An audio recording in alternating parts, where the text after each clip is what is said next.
الرحمن الرحیم والصلاة والسلام علی رسولہ الکریم وعلی آلہ وصحبہ اجمعین۔ عید کی خوشی ہم کیوں مناتے ہیں؟ پہلے میں یہ تھوڑا سا واضح کر دوں کہ رمضان کا مہینہ اللہ نے پورا ایک ہمارے لیے خوشی کا مہینہ بنایا ہے، جس میں اللہ کی جنت کے دروازے کھول دیے جاتے ہیں، جہنم کے بند کر دیے جاتے ہیں، شیطان قید کر دیے جاتے ہیں، جنت کو روزانہ سجایا جاتا ہے، اللہ کا عرش پہلے آسمان پہ آ جاتا ہے، اللہ کی طرف سے اعلان ہو رہا ہوتا ہے، کوئی بخشش چاہنے والا، کوئی حاجت مانگنے والا، فرض 70 فرضوں کے برابر ہو جاتا ہے اور نفل فرض کے برابر ہو جاتا ہے، اور نفل اور فرض کا فرق اتنا بڑا ہے کہ قیامت تک 2 رکعت نفل پڑھتا رہے تو فرض رکعت کے ایک سجدے کے برابر نہیں، اور اس میں جو مر جاتے ہیں اہل ایمان ان کا حساب نہیں ہوتا، ان کو قبر میں منکر نکیر نہیں آتے، اللہ تعالیٰ ان کو معاف فرما دیتا ہے۔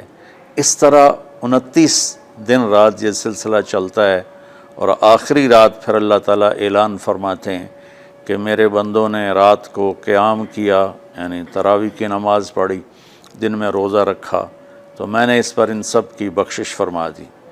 تو اس خوشی میں پھر ہم سب مل کر اللہ کی بارگاہ میں شکرانے کے مل کر 2 نفل ادا کرتے ہیں اور اللہ کا شکر ادا کرتے ہیں کہ یا اللہ تیرا شکر ہے تو نے ہمارے گناہوں کو معاف فرمایا، جہنم کو ہم پہ حرام کیا، جنت کو ہم پہ واجب کیا۔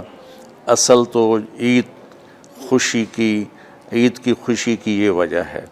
باقی جو اداسیاں ہیں، ڈپریشنیں ہیں، اس کی وجہ آپس کی محبتوں کا کم ہو جانا ہے، اور دنیا کی ایسی دوڑ جس نے اپنے آپ کو بھی بھلا دیا ہے، اور آپس کی نفرتیں ہیں اور آپس کے بغض حسد ہیں، ان منفی جذبوں نے ہماری خوشیوں کو دھندلا دیا ہے، ورنہ رمضان کا ہر لمحہ خوشی کے لیے ہے اور عید اس کی پیک ہے، اور پوری زندگی اللہ راضی ہو رہا ہو تو خوشی ہی خوشی ہے۔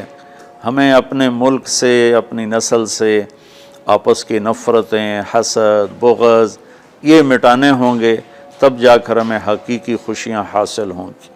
آپ عید کے لیے غسل فرماتے تھے اور اپنے کپڑوں میں سے اچھے کپڑے منتخب فرماتے تھے، اور فجر کی نماز کے بعد آپ اشراق نہیں پڑھتے تھے اس دن، باقی آپ کی ساری زندگی کا معمول تھا کہ فجر کے بعد آپ اشراق پڑھتے تھے، لیکن اس دن آپ اشراق نہیں پڑھتے تھے، غسل فرما کے پھر کچھ کھا کے، کوئی میٹھی چیز، کھجور ہی عام طور پر ہوتی تھی، کھجور کھا کے پھر آپ عیدگاہ کی طرف تشریف لے جاتے تھے، اور پہلے نماز پڑھاتے تھے، پھر خطبہ ہوتا تھا، اور اس کے بعد جس راستے سے آپ جاتے تھے اس راستے کو چھوڑ کر پھر اور راستے سے گھر واپس آتے تھے، پھر وفود سے ملاقات کرتے تھے، سرداروں سے، صحابہ سے ملاقات کرتے تھے، اس میں کچھ کھانوں کا اہتمام بھی ہوتا تھا۔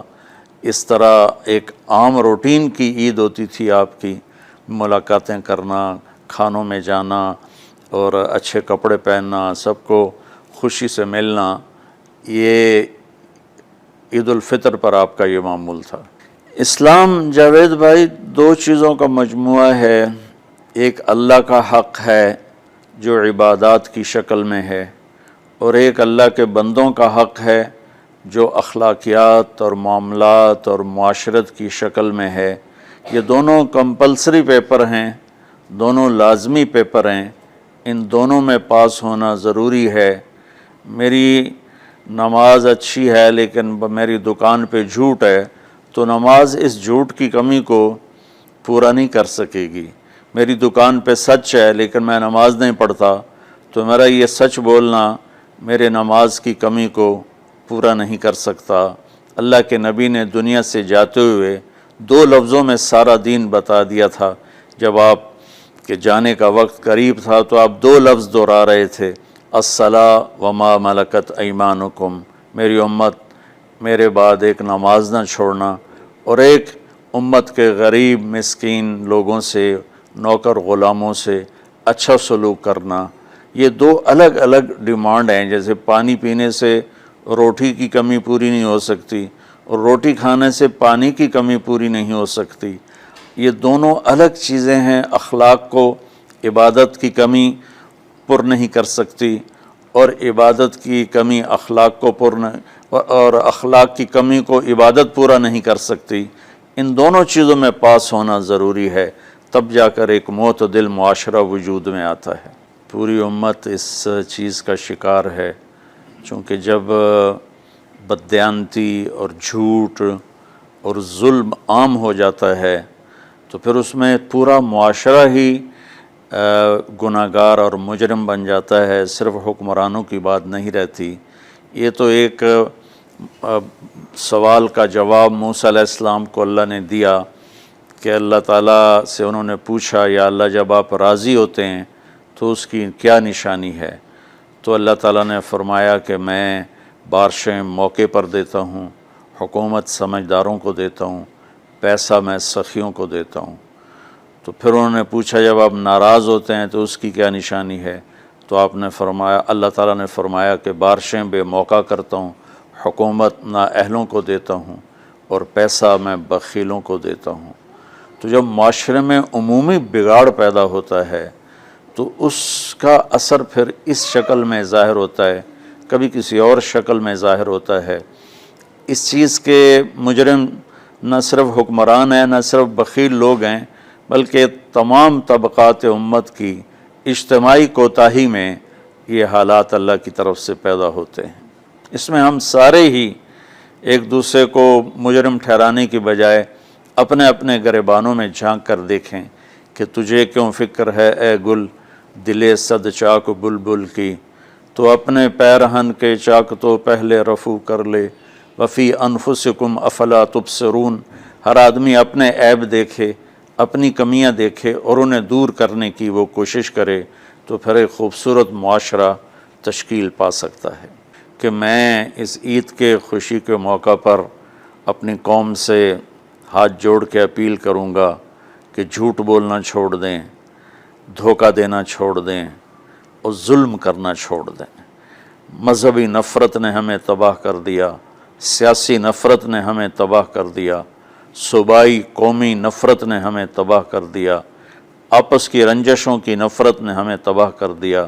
میں ساری قوم کے سامنے جھولی پھیلا کر چاروں صوبوں کے رہنے والوں سے اور ہر مکتب فکر سے متعلق اہل ایمان سے یہ درخواست کرتا ہوں کہ آئیں ہم سچائی کو اپنا ساتھی بنائیں اور دیانتداری سے اپنے آپ کو آراستہ کریں اور انصاف کا ساتھ دیں، نہ ظالم بنیں نہ ظالم کا ساتھ دیں۔ ایک حدیث سنا کے بات ختم کرتے ہیں۔ میرے نبی وضو فرما رہے تھے تو صحابہ آپ کے وضو کا پانی گرنے نہیں دے رہے تھے، نیچے سے لے کر کوئی پی رہا تھا، کوئی منہ پہ مل رہا تھا۔ تو آپ نے فرمایا ما یحملکم علی ھذا، یہ کیا کر رہے ہو؟ وہ کہنے لگے یا رسول اللہ، اللہ اس کے رسول کی محبت میں کر رہے ہیں۔ تو آپ نے فرمایا میں تمہیں بتاتا ہوں اللہ اس کے رسول سے محبت کرنے والا کون ہوتا ہے۔ فَلْيُصْدِقِ الْحَدِيثَ إِذَا حَدَّثَ، اللہ رسول سے محبت کرنے والا وہ ہوتا ہے جو ہمیشہ سچ بولتا ہے۔ فَلْيُؤَدِّ الْأَمَانَةَ إِذَا تُؤْمِنَ، جو ہمیشہ امانت داری سے کام لیتا ہے، کبھی دھوکہ فراڈ نہیں کرتا۔ فَلْيُحْسِنْ جِوَارَ مَنْ جَاوَرَهُ، اور جو ہمیشہ اپنے پڑوسیوں کے ساتھ اچھا سلوک کرتا ہے، پڑوسی اپنے ہوں، غیر ہوں، مسلم ہوں، نان مسلم ہوں، وہ ان کے ساتھ اچھا سلوک کرتا ہے۔ یہ تین نشانیاں ہیں عشق رسول کی۔ یہ تین باتیں میری قوم اپنا لے تو یہ اندھیرے اجالوں میں انشاءاللہ تبدیل ہو جائیں گی۔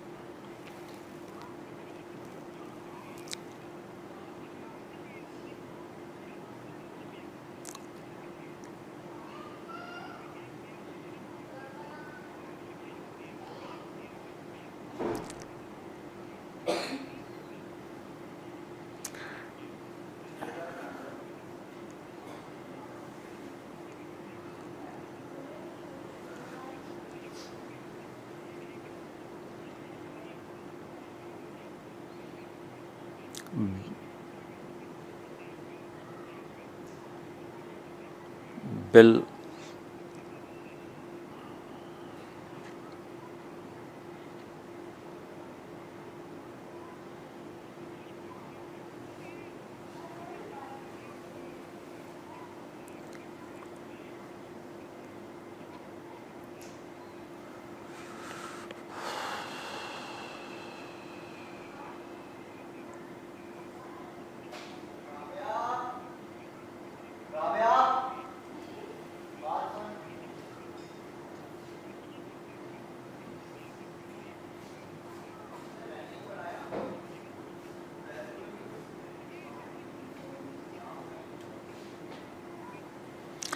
امید تو کبھی چھوڑنی نہیں چاہیے. جیسے دیکھیں مریض کے ساتھ ڈاکٹر آخری حد تک جان مارتا ہے، اس کی جان بچانے کی کوشش کرتا ہے، پھر باقی جس کے نصیب میں موت ہوتی ہے وہ مر جاتا ہے، لیکن ڈاکٹر کبھی بھی اس وجہ سے نہیں چھوڑ دیتا کہ یہ مر جائے گا. تو ہم اللہ کی رحمت سے بالکل نا امید نہ ہوں، مایوس نہ ہوں. مجھے اللہ کی ذات سے بہت امید ہے. ہمارا جو اس وقت قائد ہے اسے سیاسی بیان نہ سمجھا جائے اللہ کے واسطے.